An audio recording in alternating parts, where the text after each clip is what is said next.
नमस्कार, मैं हूं दिशा टटारी और आप देख रहे हैं एफएम न्यूज बुलेटिन की शुरुआत करेंगे बड़ी और अहम खबरों के साथ। उत्तर प्रदेश के मुख्यमंत्री योगी आदित्यनाथ ने इंडियन चैम्बर ऑफ कॉमर्स की वार्षिक आम बैठक को वर्चुअल माध्यम से संबोधित किया। आपको बता दें कि इस दौरान सीएम ने कहा कि उत्तर प्रदेश देश की आबादी के सबसे बड़ा राज्य है। प्रदेश में लगभग 25 करोड़ आबादी है। वहीं प्रदेश का विकास आजादी के बाद जिस तेजी से आगे बढ़ना चाहिए था उसका अभाव दिखाई दिया है। आपको बता दें कि साल 2014 में पीएम मोदी के प्रधानमंत्री बनने के बाद उनके राष्ट्रव्यापी और विश्वव्यापी सोच ने बदलते हुए भारत की नई तस्वीर प्रस्तुत की है। बदलते हुए नए भारत और नए उत्तर प्रदेश को भी देश और प्रदेशवासियों ने महसूस किया है। मुख्यमंत्री शुक्रवार को वर्चुअल माध्यम से बैठक में उपस्थित लोगों को संबोधित किया और इसी के साथ साथ आपको बता दें कि सीएम ने बेरोजगार, अर्थव्यवस्था और कई चीजों पर बात की।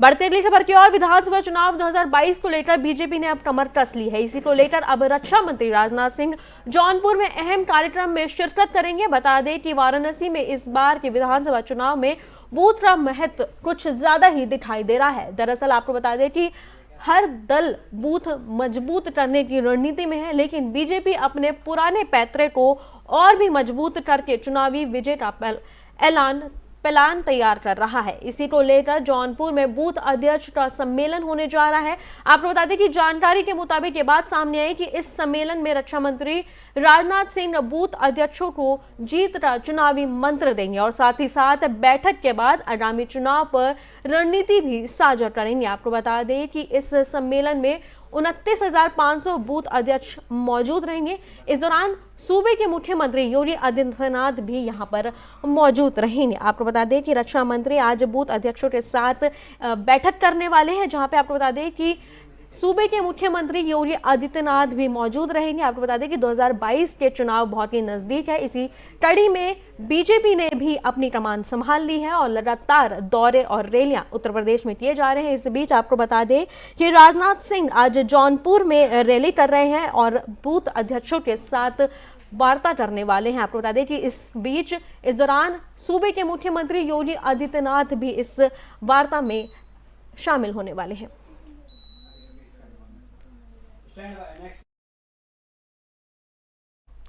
यूपी में विधानसभा चुनाव के लिए सभी पार्टियों ने कमर कस ली है। इसी कड़ी में प्रियंका गांधी बुंदेलखंड के महोबा में आज प्रतिज्ञा रैली करेगी। इसकी तैयारियों का जायजा लेने के लिए उत्तर प्रदेश कांग्रेस के अध्यक्ष अजय कुमार लल्लू हाल ही में महोबा पहुंचे। इस दौरान आपको बता दें कि अजय कुमार लल्लू ने कार्यकर्ताओं के साथ बैठक की और प्रियंका गांधी की प्रतिज्ञा रैली को सफल बनाने की बात कही। वहीं उन्होंने पत्रकारों से बातचीत करते हुए बीजेपी सरकार पर जमकर निशाना साधा। आपको बता दें कि उन्होंने कहा कि बीजेपी सरकार पर जमकर निशाना साधा और दरअसल बुंदेलखंड के महोबा 2022 को विधानसभा चुनाव में सभी दलों को लुभा रहा है। बुंदेलखंड की 19 सीटों को पाने के लिए पक्ष विपक्ष सभी बेचैन हैं।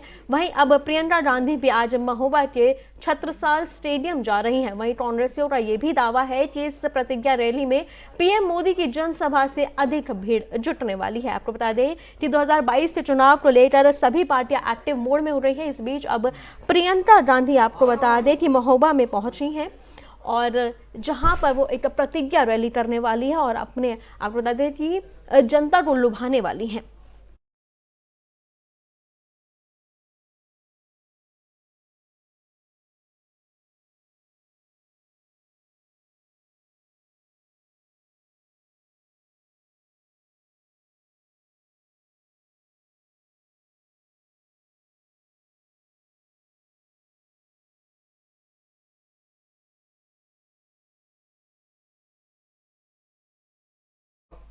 बढ़ते अगली खबर की ओर, उत्तर प्रदेश विधानसभा चुनाव को लेकर तमाम दल लगातार वोटर्स के बीच जाकर अपने अपने तरीके से लुभाने की कोशिश कर रहे हैं। इसी कड़ी में समाजवादी पार्टी न सिर्फ यूपी की सियासी जंग फतेह करने के लिए जनता से संवाद कर रही है, बल्कि हर चुनावी फॉर्मूला आजमाया जा रहा है। अखिलेश यादव ने इस बार छोटे दलों के साथ मिलकर बीजेपी की टक्कर देने की रणनीति तैयार की है। इसी कड़ी में आज हरदोई की संडिला विधानसभा के अतरौली में समाजवादी पार्टी के अध्यक्ष अखिलेश यादव और सुहेल देव भारतीय समाज पार्टी के अध्यक्ष ओम प्रकाश राजभर एक साझा रैली करेंगे। दोनों नेता महाराज सलहिए सिंह अटरवंशी के 15वें मूर्ति स्थापना कार्यक्रम में शामिल होंगे। इस जनसभा को लेकर सभी तैयारियां पूरी की जा चुकी है और सुरक्षा के भी कड़े इंतजाम किए जा चुके हैं। आपको बता दें कि उत्तर प्रदेश में 2000 चुनाव को लेकर सभी पार्टियां तैयार हो रही हैं। इस बीच आपको बता दें कि सभी पार्टियां लगातार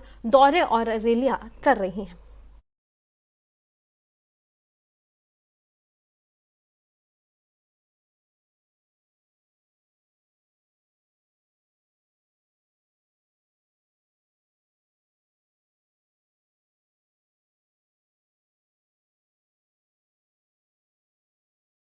तो वहीं इस खबर पर और जानकारी के लिए हमारे साथ हमारे वरिष्ठ पत्रकार प्रेम जुड़ रहे हैं।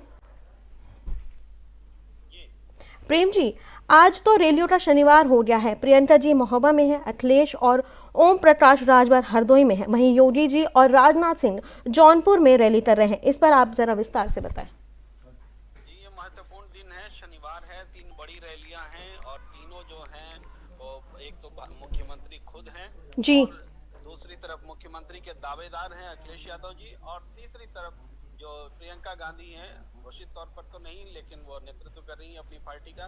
तो इस तरीके से ये तीनों जो आप देखें तो पूर्वी उत्तर प्रदेश को कवर करता हुआ ये इलाका है और जी, मध्य तक भी बोल सकते हैं।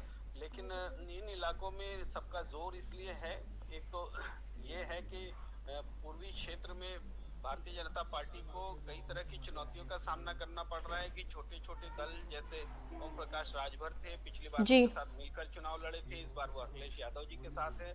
जी, तो उस कमी को पूरा करने की कोशिश है। वहीं दूसरी तरफ अखिलेश यादव उस गठजोड़ का फायदा उठाना चाह रहे हैं जो नए सिरे से छोटे दल उनके साथ जुड़े हैं।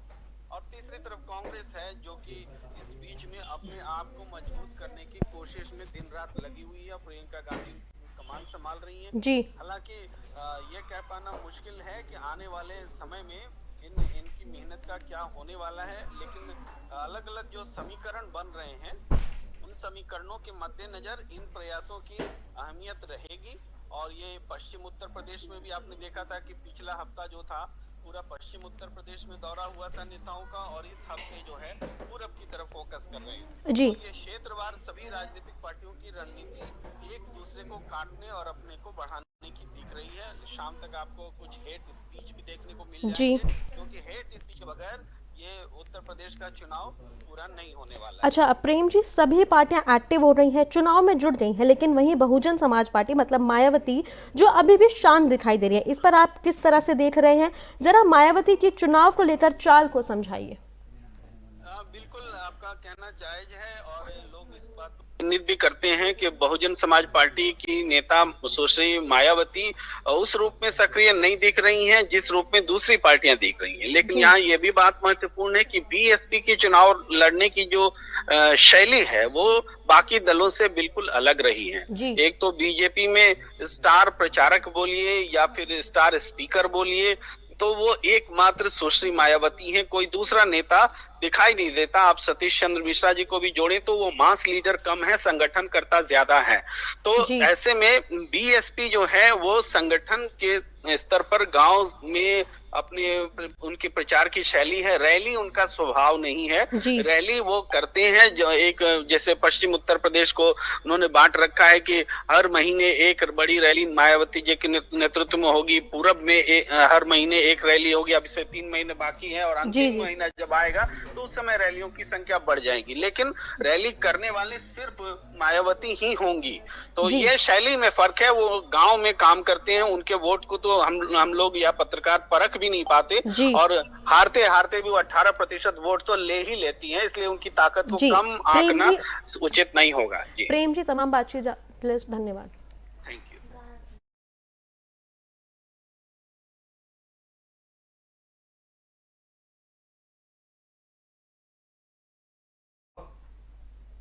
तो आप सीधा ले चलते हैं आपको योगी आदित्यनाथ के कार्यक्रम में। सिंह जी, श्री प्रेम नारायण पांडे जी, श्री प्रभात कुमार वर्मा जी,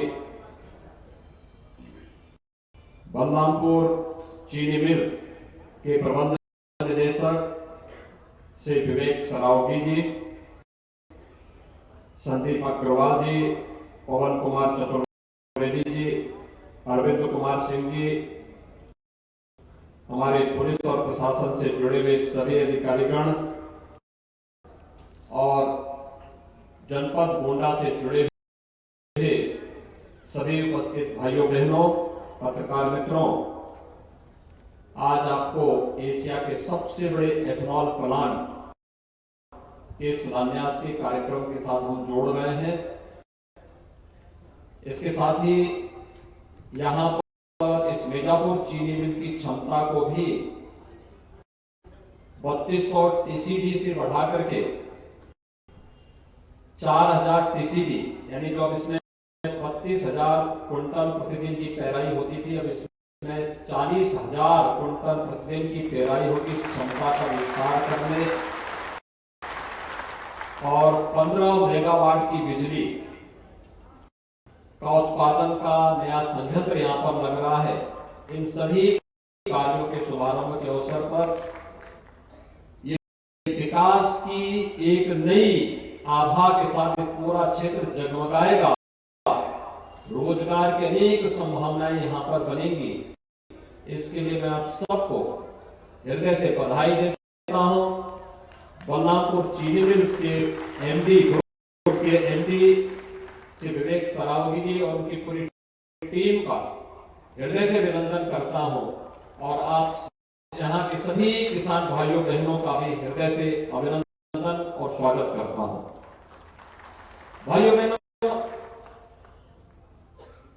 2017 के पहले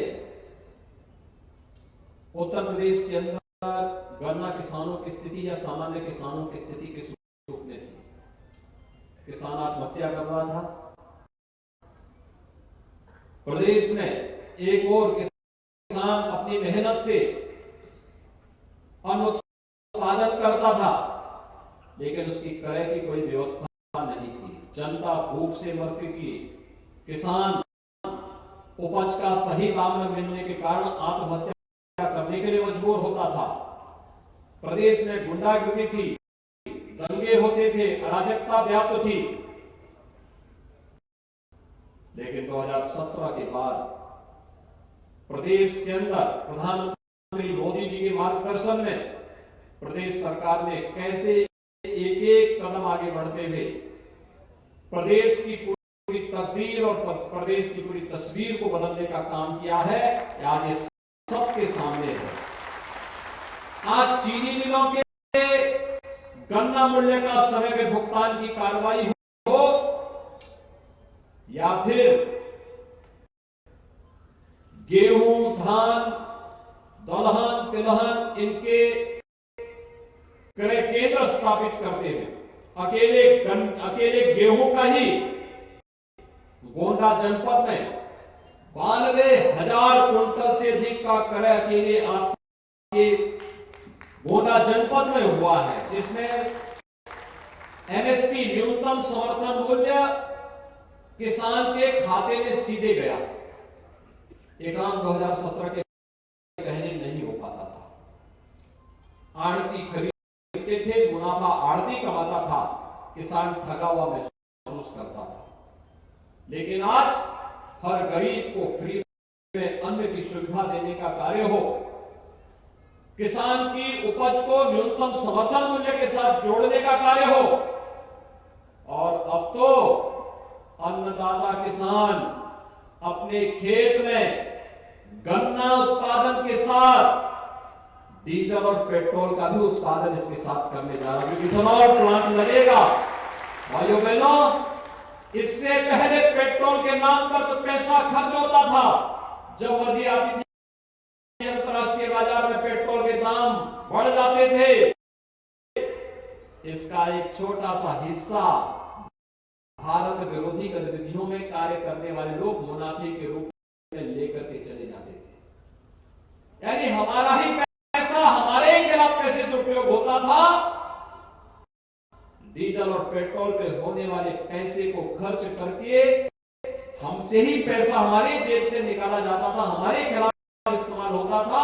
हम सब आभारी हैं कि जिन्होंने प्रधानमंत्री मोदी जी का, जिनके कारण अब हमारे अन्नदाता किसान की खेत में ही हम इथेनॉल उत्पादन के माध्यम से जो पैसा पहले विदेशों में जाता था, अरब में जाता था, अब वह पैसा हमारे किसान की जेब में जाएगा।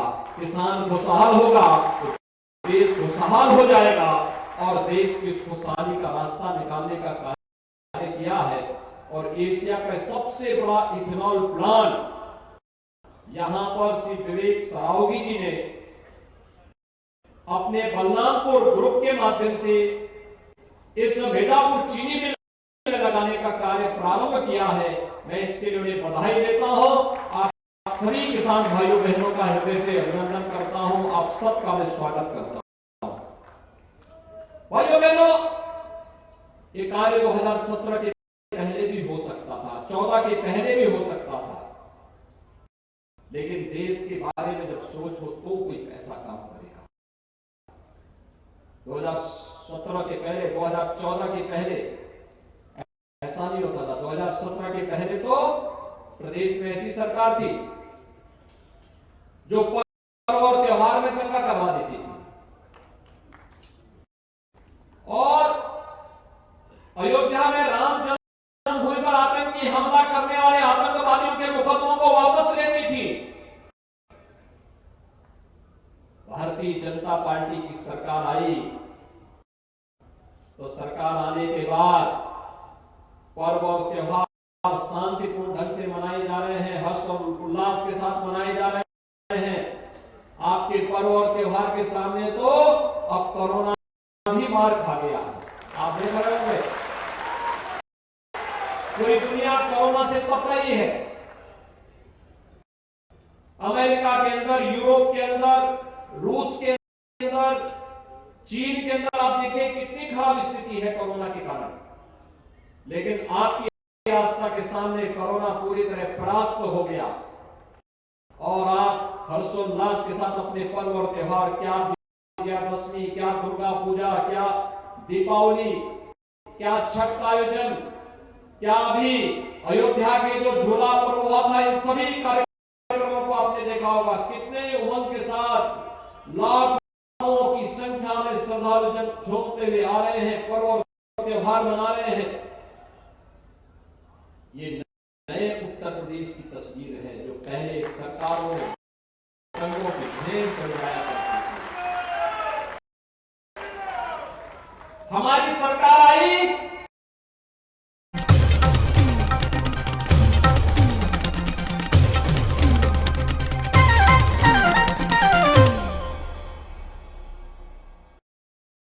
चलो यहाँ पर सही से स्पेलिंग है। पूजा, मैं मार्केट से आता हूँ। मिस्टर, कार की चाबी? नहीं, मैं पैदल ही जाऊंगा।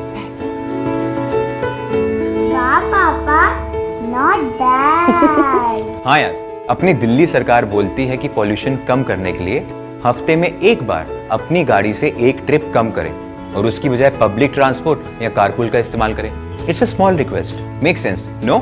यस, और ये बात मैं आपसे कब से कह रही थी, लेकिन मैं हेल्थ के पॉइंट ऑफ व्यू से बोल रही थी। यू नो व्हाट, मैं भी यही सोच रहा हूँ कि जब दिल्ली सरकार और घर की सरकार एक ही बात बोल रही है तो सुन ही लेना चाहिए। चलो यू गाइस कैरी ऑन, मैं चलता हूँ। बाय बाय पापा। एक हफ्ते में आप जितनी बार गाड़ी निकालते हैं, अब से बस एक बार कम निकालें। बस एक ट्रिप कम। आप मिलकर अपने हिस्से का पोल्यूशन कम करें। हफ्ते में गाड़ी का बस एक ट्रिप कम करें।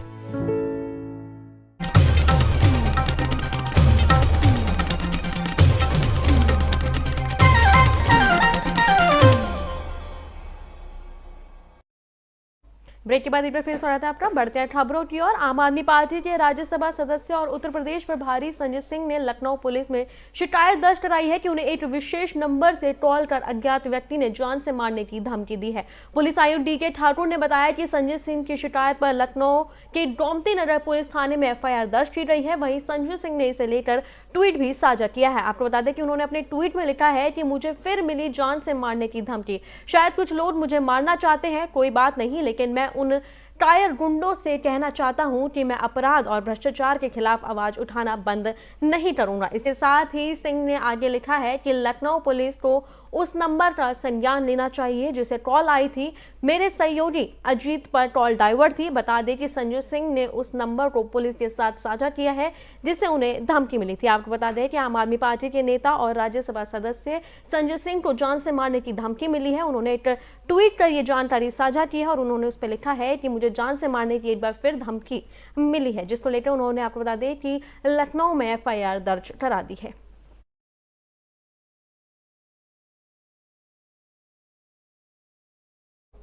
तो वहीं बहराइच में प्रभारी मंत्री अनिल राजभर ने इंदिरा गांधी स्पोर्ट्स स्टेडियम पहुंचकर सांसद खेल का संप्रांत उद्घाटन किया है और सैयद सलार मौजूद गाजी रहमतुल्लाह को अक्रम बताया है। इस दौरान उन्होंने विपक्षी पार्टियों पर हमलावर होते हुए कहा कि ये लोग देश पर आक्रमण करने आए हैं और गाजी की तुलना राष्ट्रवीर महाराजन सुहेलदेव से करते हुए। तो वहीं उत्तर प्रदेश में बढ़ रही तबातोड़ वारदातों को लेकर उन्होंने कहा कि चुनाव नजदीक है, ऐसे में कुछ लोगों की छटपटाहट भी हो सकती है और सरकार को घेरने का काम भी हो सकता है। बढ़ते अगली खबर की ओर। आपको बता दें कि फिरोजाबाद के थाना मखनपुर के गांव केशापुर में नामजद लोगों ने एक युवक को गोली मार दी है। इस दौरान युवक गंभीर रूप से घायल हो गया है। खेत के मेड़ काटने के विवाद के चलते पड़ोसी ने युवक को गोली मारी। पुलिस मामले की जांच में जुट गई है। बता दें कि शाम को केशापुर गांव में राजीव नामक युवक को उसके पड़ोसी ने गोली मार दी थी। गोली टांग में लगने से युवक की हालत काफी खराब बताई जा रही है। आपको बता दें कि आरोपी पड़ोसी विक्रम ने खेत में काट ली थी, जिसको लेकर सुबह झगड़ा हुआ था और इसी के चलते युवक की गोली मार दी गई। घायल युवक को उपचार के लिए और मेडिकल के लिए सरकारी ट्रॉमा सेंटर में भर्ती कराया गया है। घटना की सूचना पर पहुंची पुलिस मामले जांच में जुट गई है।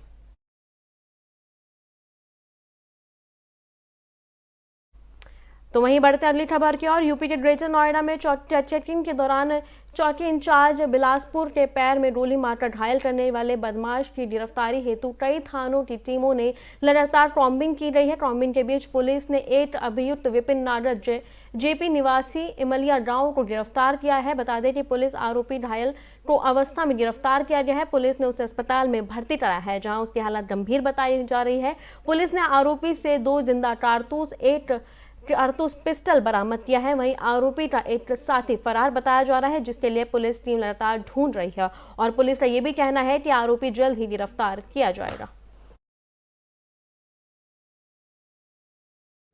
मेरे साथ इस बुलेटिन में इतना ही। देश और तमाम बड़ी खबरों के लिए देखते रहें FM न्यूज़।